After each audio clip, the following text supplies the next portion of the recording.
देखिए, प्रधानमंत्री जी हताशा और निराशा में हैं। जो उनको पब्लिक का है रिस्पांस मिल रहा है, जिस तरह से नुक्कड़ सभा जैसी भीड़ हो रही है, बुलाए हुए लोग आकर के भाषण सुन मुजरे तक पहुंच गए हैं। तो क्या सब कुछ उनके घर से निकल करके और बाहर तक जाता है क्या? उनको बताना चाहिए।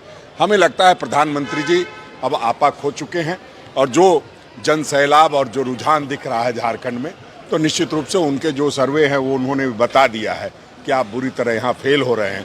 इसलिए आपने देखा होगा प्रधानमंत्री जी लगातार यहीं रहे, उनके कैबिनेट के मंत्री रहे, तमाम मुख्यमंत्री रहे, बावजूद इस तरह की भाषा का प्रयोग हो रहा है। इसका मतलब है कि प्रधानमंत्री जी और उनकी पार्टी पूरी तरह से चुनाव हार रहे हैं। संताल में कैसा रिस्पांस मिला?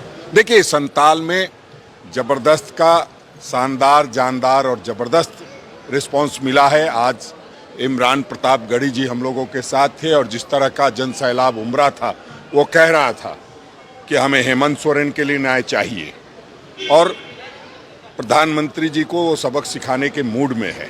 तो इसलिए हम कह सकते हैं कि जो जन सैलाब दिखा है उससे हमें कुछ न कुछ हासिल होगा। और जिस तरह का लोगों का आक्रोश है इस सरकार के प्रति, जो बेरोजगारी को बढ़ाया है, जो महंगाई को बढ़ाया है, नारी पर अत्याचार किया है, किसानों पर अत्याचार किया है, श्रमिकों पर अत्याचार किया है, जिसकी जितनी आबादी उन लोगों के साथ अत्याचार किया है, उन तमाम सवालों का जवाब, और जो अत्याचार किया है उसका जवाब देने का काम करेंगे। प्रधानमंत्री तो कहते हैं कि कांग्रेस को जब मौका मिलेगा तब कांग्रेस भ्रष्टाचार करेगी। झारखंड एक उदाहरण है। प्रधानमंत्री जी ये भी कहते होंगे, या कह सकते हैं कि मैं भी भ्रष्टाचार की पैदाइश हूँ, क्योंकि 60 साल कांग्रेस की सरकार रही है, उसी खंड काल में उनका जन्म हुआ होगा।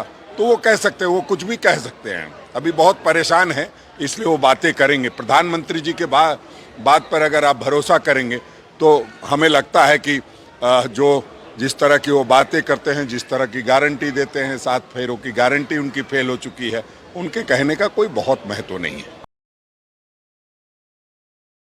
लाइक, सब्सक्राइब एंड शेयर करके झारखंड के हर छोटी बड़ी खबरों का जानकारी प्राप्त करें। News Jharkhand 24 live.